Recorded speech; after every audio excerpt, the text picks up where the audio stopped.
You've said that the first music that you became very excited by was doo-wop and rock and roll. Yeah. Can you explain that a bit? Or Well, I think my first real big hero was Frankie Lyman. He had a group, Frankie Lyman and the Teenagers. The early records, if I remember, were Why Do Fools Fall in Love, I Want You to Be My Girl, later the ABCs of Love.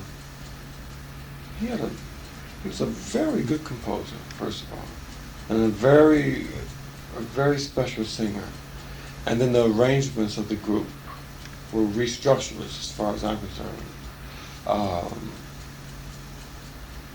Mr. Lyman would die before being 20 years old, I think. He died before 20. But in his brief career, I lived for those moments when a new record would come out.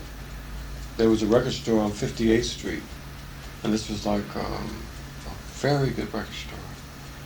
Had that record store not have been there, I'm sure the course of my life would have gone different, because I would be there, every week. I would save all my money in grammar school to buy records, and in high school I would save my lunch money to buy records. I became a real record collector by the time I was 12 or 13 or something. And in the beginning, though, I was at 58th Street every weekend, and waiting for another Frankie Lyman record to come out. I also was very influenced by Bill Haley and the Comets. I thought his music was very special, that it had something in it that touched me, something about Bill Haley's group. Blackboard Jungle, I saw that movie, and they were singing Rock Around the Clock on that movie. I really liked that song, Rock Around the Clock. So I saw all the movies with Bill Haley in it. And Little Richard, I kind of liked Little Richard. He was a little far out for me, but I did like him some. I had a vocal group back in that period in grammar school of, I'd write songs and we would sing them. There was a song called Earth Angel. Yes. I took the melodic line and wrote a song called Sunflower. And we sang it in grammar school. How did it go? Do you remember? Yes, it wasn't very creative. It was Sunflower, sunflower, will you be mine? And it went someplace, but I can't remember where it went. What it was yes, it wasn't too far away from Earth Angel, Earth Angel. But I can't remember all the words. Something that you haven't done, which say Lester Bowie has done, it is to do a sort of contemporary versions of some of those old doo-wop songs. I'm thinking of his The Great Pretender. And I Only Have Eyes for You. Have you ever thought of doing anything like that? No, I'm not interested in that. For myself, for instance, I'd like to hope every 7 to 10 years to do some traditional material, bebop material. And maybe one day I'd like to play density 21.5 for flute, for Rez or something. But as far as going back, trying to take some of Frankie Lyman's music or something like that, that's not exactly what I'm interested in. The difference between me and many of the people that I came up with, and my colleagues, even in the AACM, was that I was interested in developing a music and a music system, and then from that point extending it. My last influences, that being Karlheinz Stockhausen, Cage, and Coltrane, showed me beyond a doubt, how to do it. You establish a point and you work and you try to develop it, and that was the kind of thing that I was interested in. But let me elaborate on that, because there are differences. Coltrane, to me, demonstrated a very clear linear evolution in his music. We can look at the earlier solos with Bill Doggett, who did some very early records of Coltrane, playing with Quinn O'Shea and those people, and we can see how he mastered bebop then got into very complex bebop like giant steps, and then into the modal musics, etc. That would be one demonstration of evolution. Stockhausen would demonstrate evolution by establishing a particular piece with a language, then the next piece would be another language, another syntax, another language. His music would demonstrate an understanding of form, and without trying to develop any one line, he would just demonstrate this extended understanding of form and putting events together. So I decided to take both of those approaches, but to first start at several different points and try to generate from those points. And in doing so,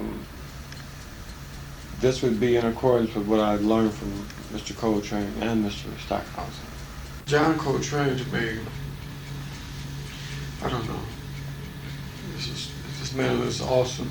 I don't know how to talk about John Coltrane because in Mr. Coltrane's music we're talking about a master, but a restructuralist master, and which is the highest degree of mastership as far as I'm concerned.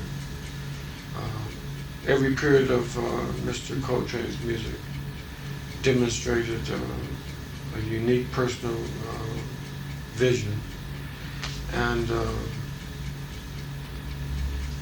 it would be his music that would, where I would make the final decision to move into the world of music for my life's work. It was after experiencing Coltrane's music live where I experienced the next level of what I'll call sound wonder. As an African American, he would also give me an idol, or he would have shown me a level of excellence that would help me in my own work. He would be one of the role models that would help me to find the courage to strike out in my own music. John Coltrane's music is overwhelming. It's awesome. As a saxophonist, I could only marvel at some of the ideas he was able to execute. He brought another whole sense of technical dynamics to the instrument, technical brilliance to the instrument.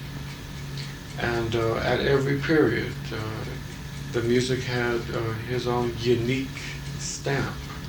I learned a lot about power from Mr. Coltrane, and he was a humble man. I saw a woman come in and with her umbrella, with the hook on the umbrella, grab him on the arm while he was trying to play with the quartet. I could have killed that woman, but after the set, when she came up to scold John for playing this loud and crazy music, and not to mention that the drummer was tired, she told him. He was so kind to this woman and so understanding. I could not believe it. I had several opportunities to talk with Mr. Coltrane, and I asked him really profound questions like, what key is that song in, sir? What kind of books should I buy to practice? Or 251, what is that? And he was always very kind to young musicians like myself. There was no hip ego looking down like I'm the baddest cat and you're not shit. And I could walk on you or something. There was none of that for Mr. Coltrane. He was a very kind person. He was a very spiritual man. When you say you learned a lot from him about power, what do you mean? The power of conviction, spiritual power, the power that he projected in his music, the sheer power of his music would imprint itself into people. I used to play very much like Paul Desmond and Warren Marsh before I went and began to digest and try to learn Coltrane's music. Whatever intensity I've been able to generate in my music, that region of my work is directly related to what I learned from John Coltrane. Before that, I used to, the percussionists had to go to brushes when Braxton played. Right, let's get to perhaps your two favourite saxophonists, Paul Desmond and Warren Marsh. Let's start off with Paul Desmond. Well, what can I say about Paul Desmond? What was the attraction? What is the attraction? Because I've never stopped loving this man's music. Well, the first thing that I recall that struck me about it was his sound. The sound grabbed me. And then after that, his logic would grab me and hold me in a grip, in fact, where it looked like he was a very slow player. In fact, he was making very quick decisions. And because he understood his craft so well, his music has the air of easiness about it, as if it's just kind of floating or something. But in fact, man is very profound thinker. He was very far ahead of what you heard. What you heard had been edited completely. Only the essence remained. Desmond understood how to get to the point quicker than what most players will ever learn about. This is a lightning fast improviser. He's not a slow improviser. He's a lightning fast improviser who understood sound logic and how to prepare the event properly. He also understood that it would be useless to try to out Charlie Parker with Charlie Parker licks. That's why I love Paul. And plus, he understood how to sing from the heart and how to not to let ruffles and flourishes even get in the way of singing straight from the heart. And that aspect of his music always touched me. What about Warren Marsh? Warren Marsh, I think, along with, say, Lucky Thompson and Von Freeman, has been one of the most misunderstood, underdecorated, underrespected saxophonists in the last 30 years. I think, based off of listening to and living with his music for at least 30 years, I think it's a damn shame that so little real recognition has come to this great man. I think he's a great man. Of course, I don't mean to say that Warren Marsh is a restructuralist in the sense of Coltrane, because he isn't. He's a stylist from the Lester Young, Lenny Tristano school. But he's demonstrated understanding of the music that is unique. His sound, his phrasing. If you would examine, for instance, the record Lee Cummings and Warren Marsh on background music, people talk about my phrasing and it's not in time and Braxton can't swing and everything, and other people will say, well, Braxton's finding a new way or something. But the masters have all demonstrated.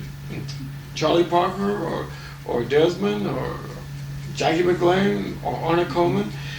I'm thinking of Warren's solo on background music. It's like be-do, ba-do, ba-do, be-do, ba, be-do, ba-do, ba-do, be-do, ba-do, boom, ba-do, be-do, ba-do, boom, boom, ba-do, be-do, e-do, be-do, boom, boom, boom, ba-do, be-do, boom, be-do.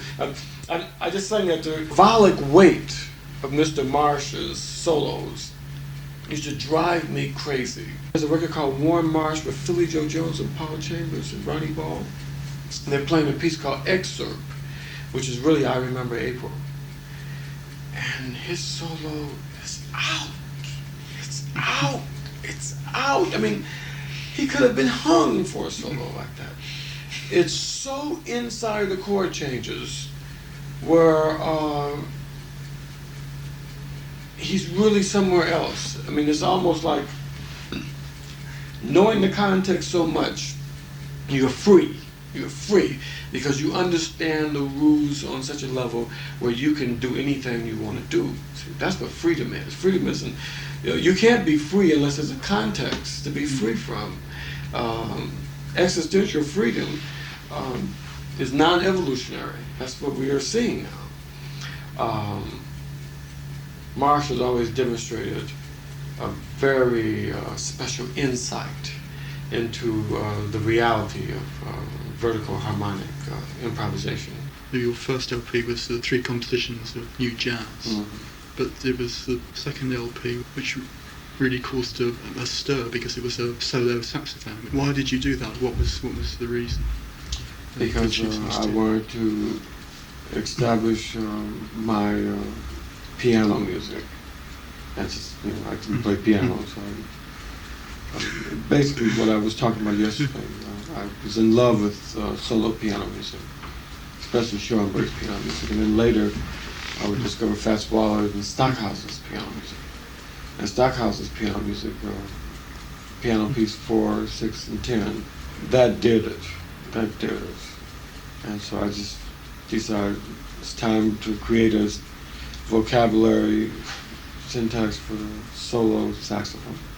And this would allow me to have a solo music, and I could begin to better understand what kind of materials I want to work with. Were you trying to transcribe the piano music you'd written for the saxophone, or were you actually trying to start afresh to create a particular language for saxophone? I wanted to create a particular language. It wasn't as clear then as it is now, but I always wanted to create my own way. I never wanted to, as I became an adult understanding music, I never wanted to simply sound like Coltrane. I didn't want to become my heroes anymore. I wanted to do my own music because all the people I respected found their own ways. And so when I first started the solo music, I did the first concert just with improvisation, no composition. It did not work. I was very unhappy. And so separation was the only thing I could figure out, so I could just have particular areas. So I would have parameters I can work within, as opposed to the idea that whatever you play has got to be interesting, so you just keep playing. I wanted to create a music that I could listen to, and I would bring the same microscope to evaluate my music that I would bring when I would evaluate Stockhausen and Cage's music. So I wasn't going to kid myself. The biggest difference between me and the total improvisation schools which have developed, it seems to me that structure gives one the possibility of defining the space in a way where it can be evolutionary. And I've always wanted to keep a relationship to fundamentals and structure, as opposed to just playing, because structure on the level that I use it establishes definition or interaction definition. As a young man, I didn't understand all these things as clear as I do now, but I understood after that first concert, this cannot continue. Because this was hard work. And separating elements as a basis for establishing a sound logic was the only practical way to proceed. Before we carry on with musical history, can you say a little bit about chess? What was the appeal to you of chess? Well, chess is one of the most exciting games that I've ever discovered. In fact, it's one of the most exciting things I've ever discovered. It's so exciting, well, I keep away from it in this period of my life because I'm a grown man with a family to support. I have to become more practical. But the world of chess is really dealing with the world of forces, and there's everything in it. There's mathematics, there's the understanding of relationships, there's the understanding of pressures, there's the understanding of form. A good chess game is like a music composition. It's incredible. There's so much there. It's incredible. It's the kind of game that was made for a person like me. And in what way? well, I mean, I like understanding how things are put together, and it's creativity in the game. And it's a very logical, unlogical game. Logical, unlogical. Well, it's logical, but the real masters have developed something that's past logic. It's beautiful. Chess is logically and structurally beautiful. You also said in the Michael Ullman book that chess was a just universe. You know? Do you think that the appeal of that is that like the rest of the world outside chess is unjust? No, I just mean the purity and absolute beauty of form is expressed on the board. And it's a wonder to behold.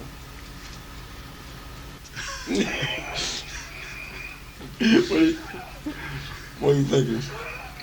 Well, I was just thinking that perhaps the appeal of it was that it was a fair world in itself, that you were responsible yourself for what you did. You didn't have to depend on sort of anyone else, and to that extent it was a just world, whereas the music business is a very unjust world. The music business is about as far away from the music as you could ever imagine. The problem with jazz, the way it's being defined in this time period, you cannot do the best that you. It's like they're defining the music in a way where you can't do your best. So there's something innately wrong with how jazz is being defined. For instance, if you are really excited about your work, and if you're really excited about the world of music, then excitement on one level could be directly related to whether or not you're able to penetrate the spectrum of variables that surrounds whatever it is that you're interested in. They have jazz defined now where if you think in terms of writing a piece for 500 saxophones, then you're apt to be looked at as not having anything to do with jazz. Or if you practice your instruments to where you really gain the kind of facility you need over it, and create a language that expresses that, then they say it's not jazz. For instance, I'm thinking about rhythm, for instance. How many articles have I read about the fact that my music doesn't swing? Yet, all of the masters have demonstrated their own relationship to forming or rhythmic contours, etc. The situation in this time period is designed where if you love the music enough and want to work in the same way that you were inspired by the masters, you are automatically excommunicated. Because jazz is framed in a little box now, where if you don't follow in someone else's footsteps, who's so-called jazz, then you're excommunicated. But in fact, all the masters followed their own steps. It's a contradiction in terms. But isn't it also the case that accusation has been made in the past? When Charlie Parker first started playing, people were saying it's not jazz and it doesn't swing. It's so what is really happening? Neurotic and I mean, yes. all those Hate same music, accusations. the same very accusation. That's because jazz is the word that's used to correspond to the parameters that are allowed for African Americans to function in. That's what jazz is. Jazz is the name of the political system that controls and dictates African American information dynamics. I believe many of the problems that I've had to deal with is based off of the fact that I have defined my own terms from the very beginning. Remember now, the article that put me down in the Times for the quartet, he talked about Braxton's use of European influences and vocabularies. So it's like, oh, is that right? You know, but I define my vocabularies at every point. That's why I've made it such a point to do the analysis books and the aesthetics book, because I have been influenced by Europe, but I've been influenced by Africa, and the final definitions which have come to make my music have come through me as a human being, based off of me making decisions about what I wanted to do with my life. For him to call my music European-based in terms of vocabulary is profoundly misdocumenting my music. But I thought, well, I can't remember the exact wording of the review, but I thought what he said was the language you'd built up had been not based entirely, but based a lot on the total improvisation which had been done in Europe. But is that true though? I mean, the vocabulary that I'm working with, I came to Europe with. And the people who inspired me were black, white, and Asian. Just as I've never heard anyone say Stan Getz' music has borrowed heavily from, I mean, it's taken for granted that a jazz saxophonist, European or trans-European, has borrowed some aspect of African-American language. Why should it be such a big thing that I've learned from Europe? I'm a human being just like Ronnie Scott or Derek Bailey. Why is it so natural for Evan Parker to have an appreciation of Coltrane, but for me to have an appreciation of Stockhausen? Why is that somehow out of the natural order of what human beings should be experiencing with? I see it as racist. I have learned from the great European masters, and I have bowed to them at every period in my life. You cannot find any article on Anthony Braxton that does not try to respect Europeans, Africans, all the people who have helped him to make me who I am. By the same token, my music is not an affirmation of Europe or Africa or anything else. If it's an affirmation of any lineage, it would have to be African. Since I'm a black man, I certainly have built my processes from my own value systems and definitions. However, my work is an affirmation of Africa and Europe. I mean, see, one of the big problems with the media is that the people who are making decisions in terms of commenting on these things have selected which topics are relevant. For instance, African Americans are like everybody. They're the victims of their information scam. And if you're not getting the right information, you can't make the best decisions. And this is one of the problems that's taking place again in the 80s. The average young African American man or woman is growing up with an information scan of the top 10 as far as what's put on the radio. The images are all of the young super stud with the real sex man, and or the real boxer, the real tough guy. That zone is open for us, but we don't get the opportunity to have our children see the physicists, the chemists, the doctors, the educators.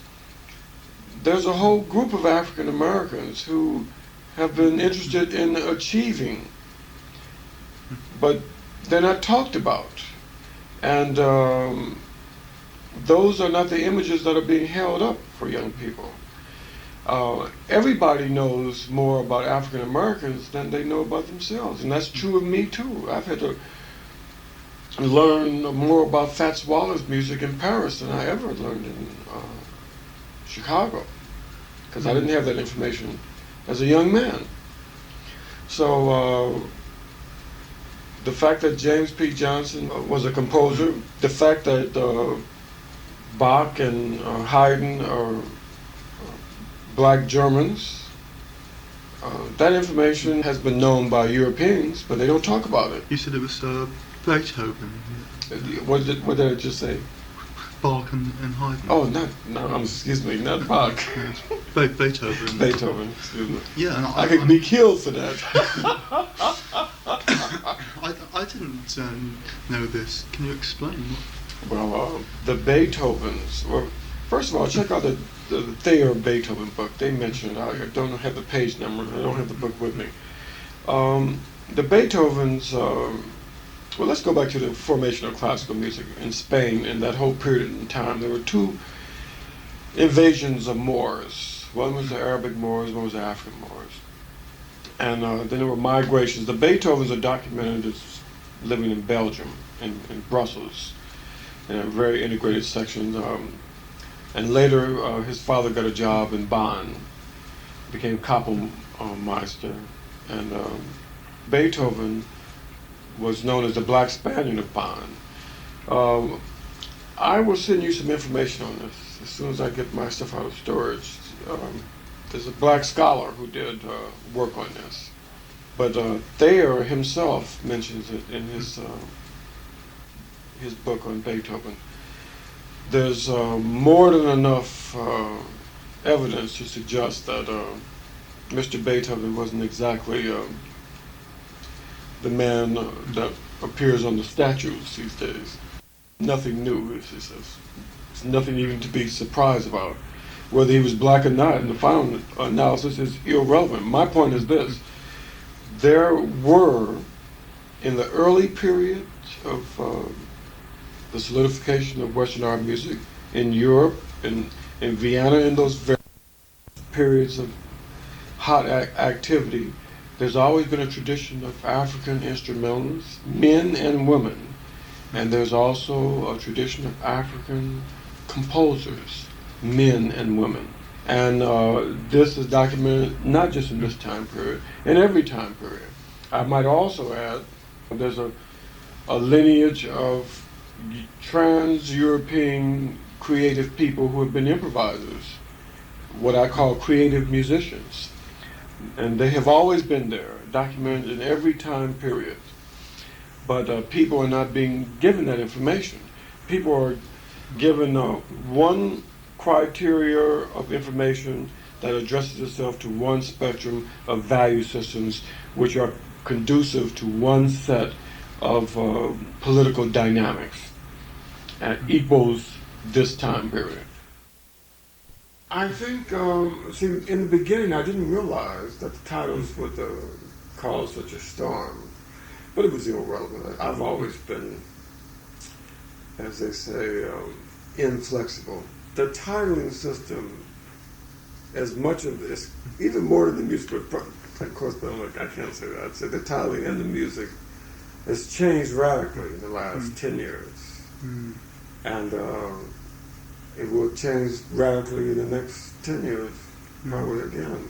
When you say all this information is available if you sort of investigate the ancients, I mean, I don't believe you really, because I'm sure you've put your own sort of imprint on that. Yes, of course, but I can't. There are some things that can be talked about, and there's some things that you simply can't talk about it, like you talk about throwing the baseball to the left, or let me have a sweet roll. I can say, Graham, let me have a sweet roll. And you say, okay, what kind do you want? Danish or whatever. I can say, okay, Graham, let's think a thought that will affect the planet or something. And you'll say, what? And then I'll say, yeah, what? Yeah, I mean, neither one of us would understand that. So, I mean, it's like, we can't talk about, we can only talk about those kind of things that we can talk. And you might, for instance, be of the persuasion that the concept of mysticism is nothing but nonsense. And if you would say that, I would say I completely agree. And then if you would say, no, I think the concept of mysticism is something that's valid, I would say I completely agree. And then you would say, well, whatever you would say, I would agree with you.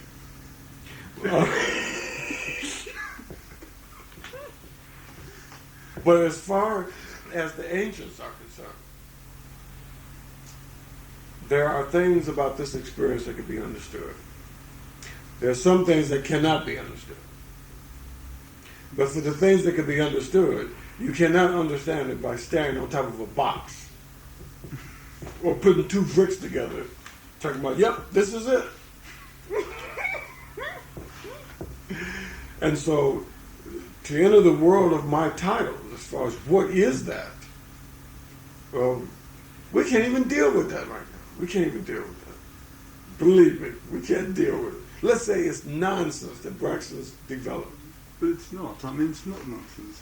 And Well, it's a system. You've obviously sort of organised the system. It's a system, half of which is understood. I think you must understand more than half. I hope you're right.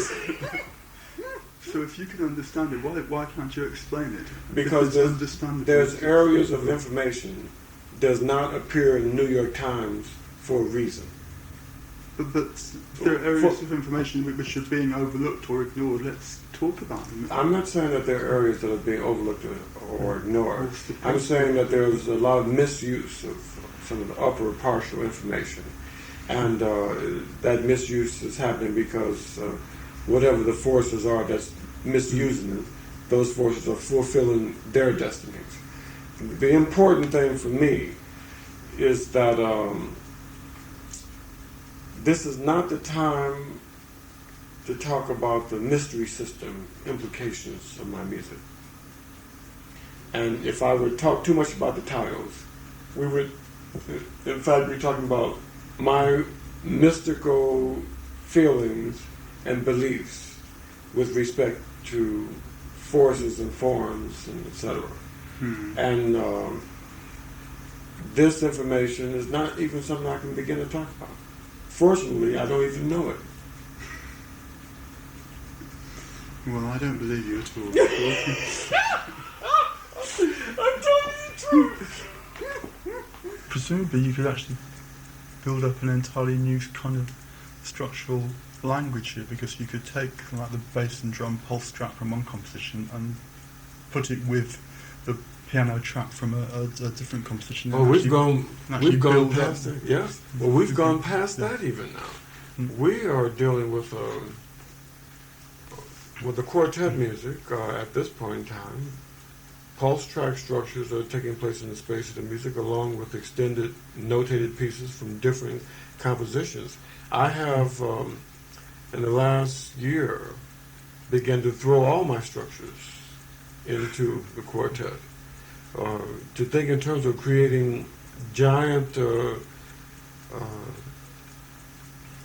solar systems and galaxies and layered sound spaces, many different simultaneous events. For instance, composition 96 is in fact the piece for orchestra and for slide projectors. Mark is playing the bass part of that piece in the quartet music now, just as I am playing the flute part. Marilyn is playing early piano music from 1973, I think in the 33 series, and she's integrating that into the music. So what is happening, the quartet music is becoming a platform where all of the work I've been doing in the last 20 years, I'm starting to integrate those processes into the music at an increased rate, where composition 116 would establish a multiple synchronous sound system. In fact, some of the things we're doing in this time period, it's like a collage of several different works all mashed together. The nature of a given performance moves to elements which have been composed to be together, to elements which are composed from the language music system and fed in, to one composition that involves only one viewpoint, to a generating composition, or repetitive composition that is also placed against composition having nothing to do with that, but staccato sound line formings. My aim is to create a dynamic sound space that manifests what I've been looking at in music. You have the compositions and you have them linked by sort of improvisation. Is that right? You would play a composition and then there will be a period of improvisation and you go into the next composition. Well, that would be how the coordinate music structural dynamic worked. But in fact, in this time period, we play a composition, then I might improvise and somebody else might be playing a composition, another composition, and somebody else might be playing post-track structures, or all three people might be playing different compositions. See, I mean, at this point in time, we can't talk of the music in terms of like notation here, improvisation here. That distinction now is beginning to change in the quartet.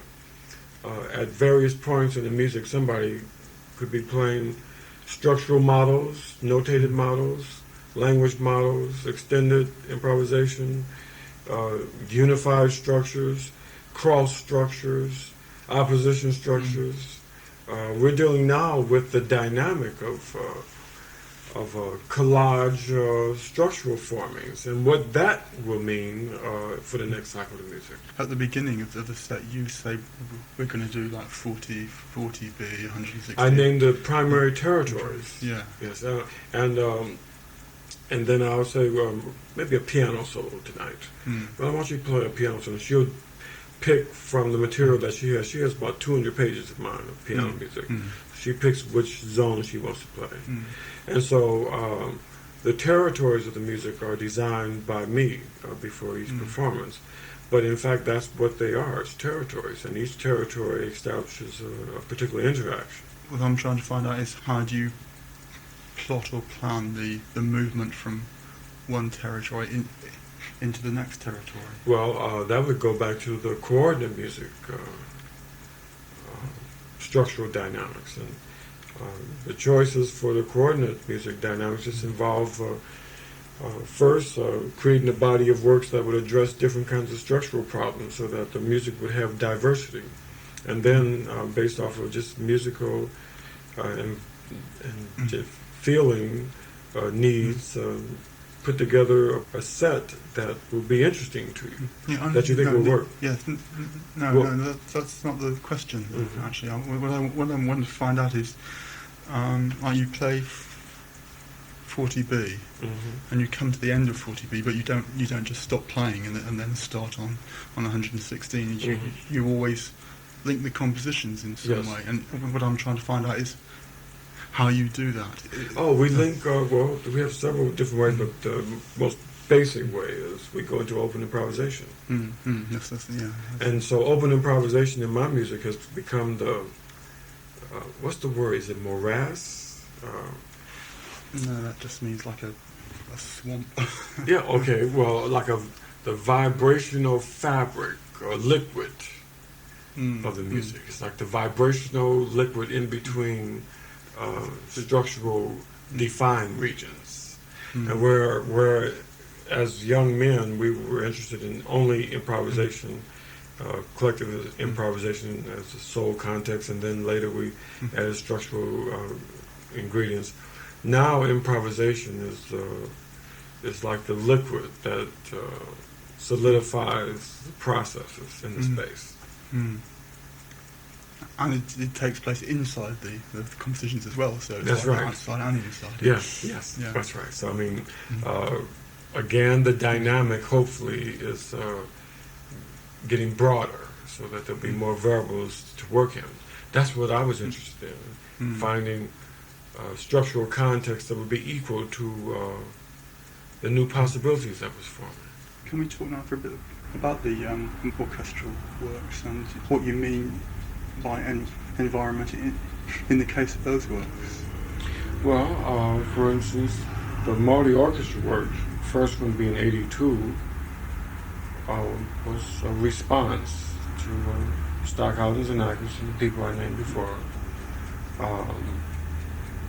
This would be an attempt to create a directional music you have the liner notes on 82, so it's not necessary for me to talk about how the piece is designed.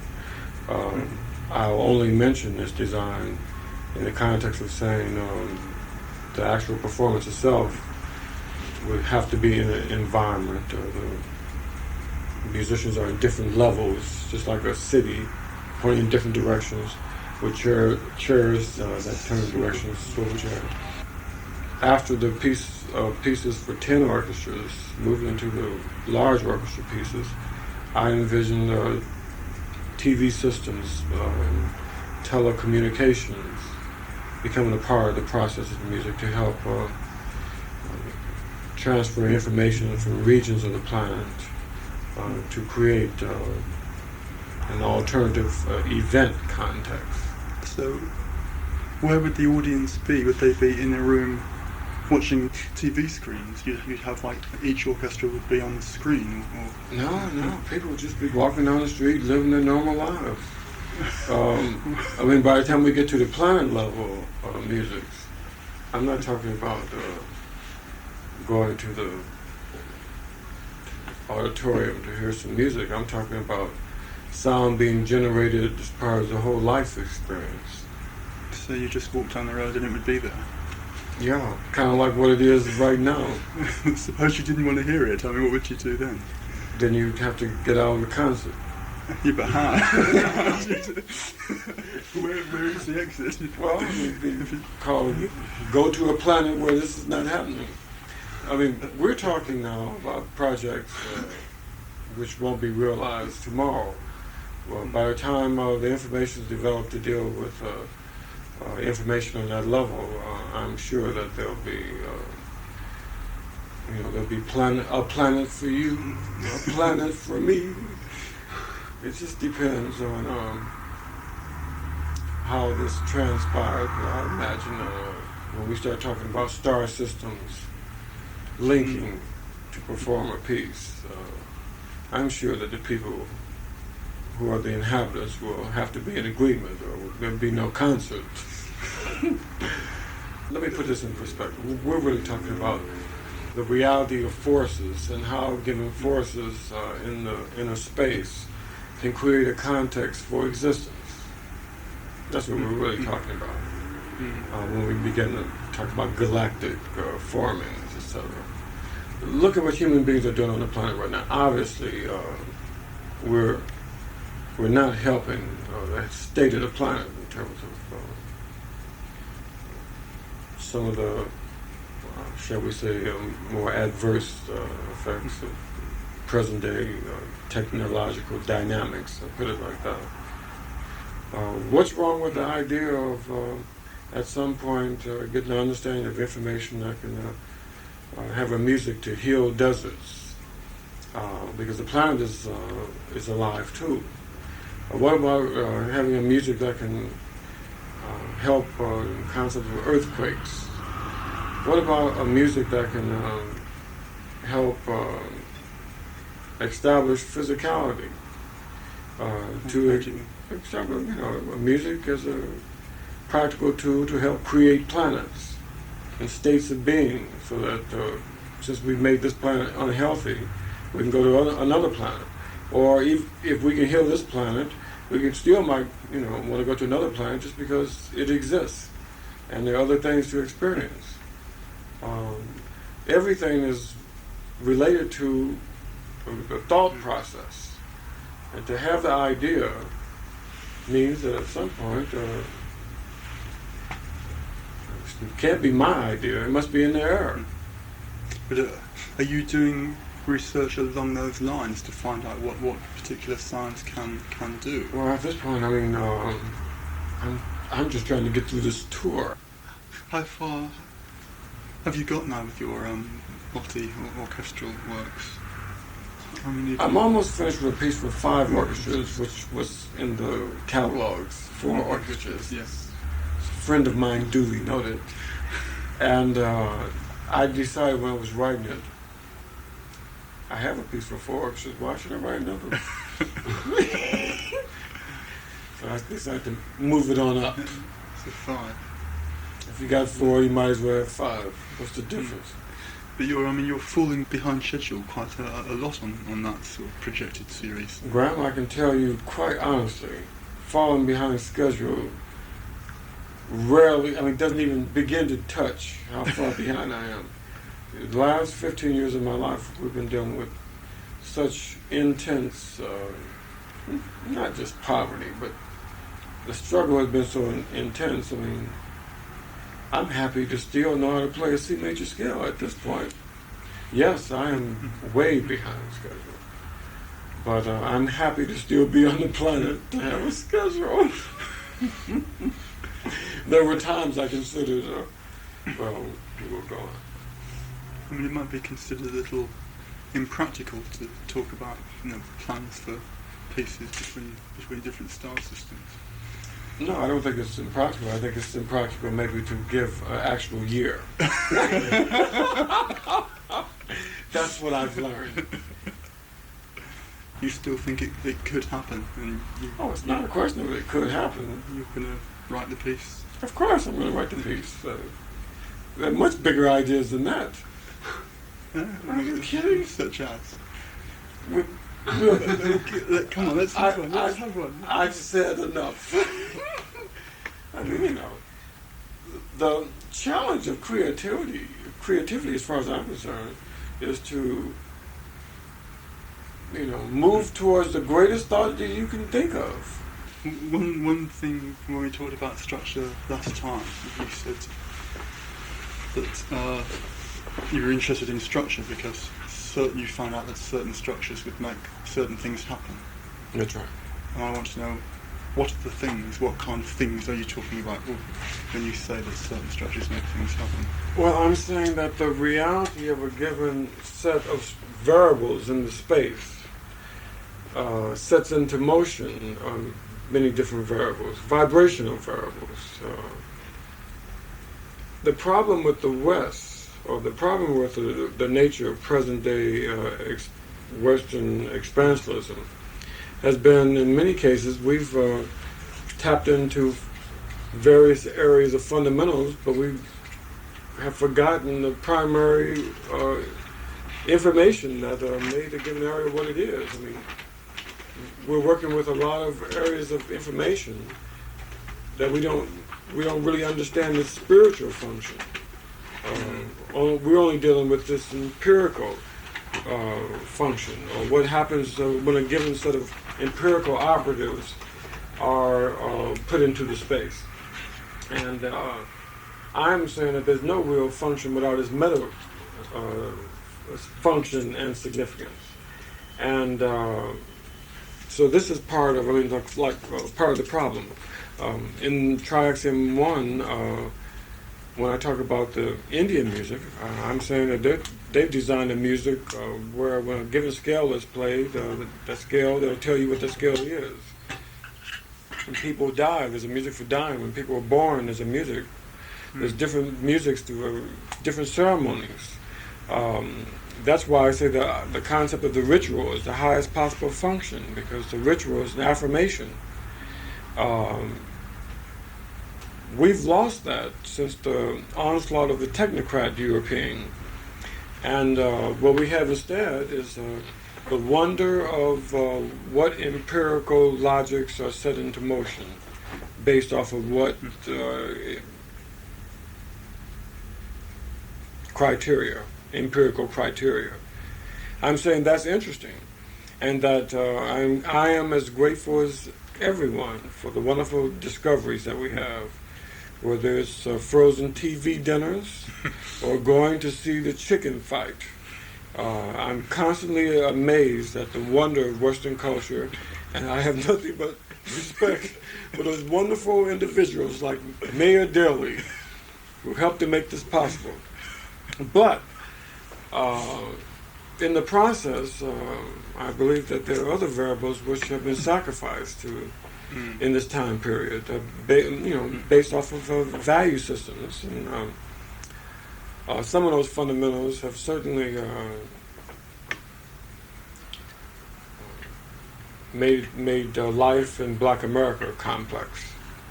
made life for the creative woman or uncreative woman complex, made life for the mystic European complex, not to mention the third world. Something else that we talked about a bit in the past was the relationship between structure and emotion. I still have, I'm still involved with this extended improvisation. And every member of the quartet, of course, has a possibility to take solos. I try to get out of their way and make sure everybody has a chance to express themselves. That's part of what the family is. And inside of that, of course, each person brings their own emotions to the moment. And the optimum state of postulation is in fact to fulfill those 3 degrees we talked about. I didn't talk about emotion so much as a young man because of what I was dealing with as a young man. As a young African American, everywhere I looked, I was seeing a profound disrespect in terms of how the music was written on. I reacted against that. I didn't want to have my music perceived as having no thought. And then there was another problem too. Many of the musicians were approaching the music. Only in jazz is thinking a dirty word. And it's incredible, the value systems and the political forces which surround the music and which manipulates the music every day. Only in jazz where you can't do the best that you want to do, because it's so narrowly defined. In this time period, my work is perceived as being very cold, and Braxton doesn't swing. And that's only because those same forces have dictated and are defining what feeling is. And don't think I'm the only one who suffers from this mindset. The reality implications of the white improviser is not separate from the notion that white people, they can think great, but they can't feel. And black people have all this great feeling, but they have no real thoughts, and or what they're thinking is not important in the composite context of everything. The real experts on black people are white people. The expert on elbows of white people. The expert on ankles of white people. The expert on Charlie Parker's white people. Well, you know what? That's fine. But it doesn't really express all what's happening. And let me also add this. If black or if African Americans and trans-African intellectuals are content to let the Europeans do all the defining, then it serves them right for us to be in the mess that we're in now. Are you now prepared to talk more about the relationship between emotion and structure? Well, I don't know what there is to say. When I talk about emotion, there's no one kind of emotion. If a given piece of music is written with such particular dynamics in terms of interpretation, well, that I want that executed like it's written. But when we get into the actual improvisation, there are other laws at work. What I've tried to do is to design a music whose science will establish certain vibrations, and the improvisation will take care of itself. I don't worry so much about emotion. It doesn't mean that I don't have a respect for emotion. I'm interested in establishing contexts where we can fulfill ourselves and approach creativity on whatever level of emotion one can bring to it. But you've talked about music for different parts of the body, and music to heal and music to kill. Presumably there would also be some relationship between music and anger, music and sadness. Well, yes, and my hope is, as I learn more about my work and as I'm able to work harder and evolve in music, that I might be able to create a music that will establish precise emotional zones, even further than that. Let's say precise vibrational zones with a dash, and we'll come back to that in book 10. I was going to ask about the blues because it seems, I mean, I know the blues is a very versatile form and can be used in lots of different ways, but there also it seems to be a remarkably suitable sort of structure. In your investigations of structure, have you found that there are particular structures which fit very well with particular emotional states? Yes, but I can't go into it any further. I can't because we're talking about a current area of research. Would you say that that relationship was an inherent relationship, or is it to do with the culture that it comes from? I think that information dynamics has a lot to do with the time period of the planet, the part of the planet that a given group of people migrated to, also having to do with what cosmic decisions are made for whatever.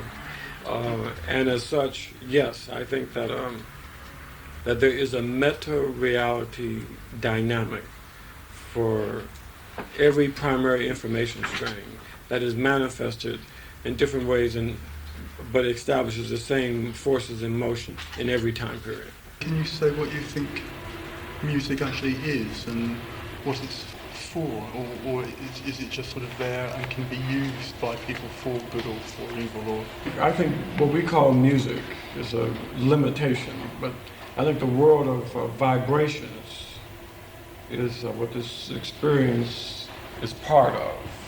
I think that there are many things happening, and I wouldn't have it any other way.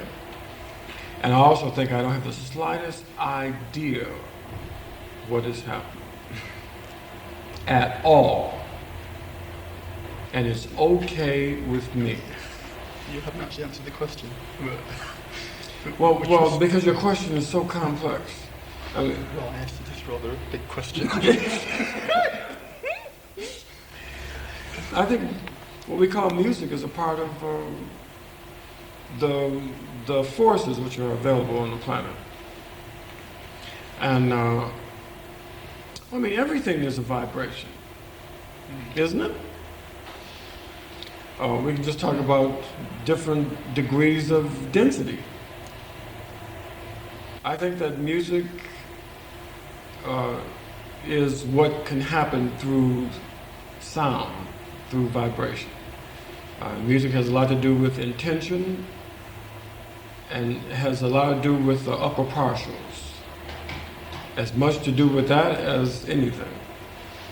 That's not to say that you can't have a great dance.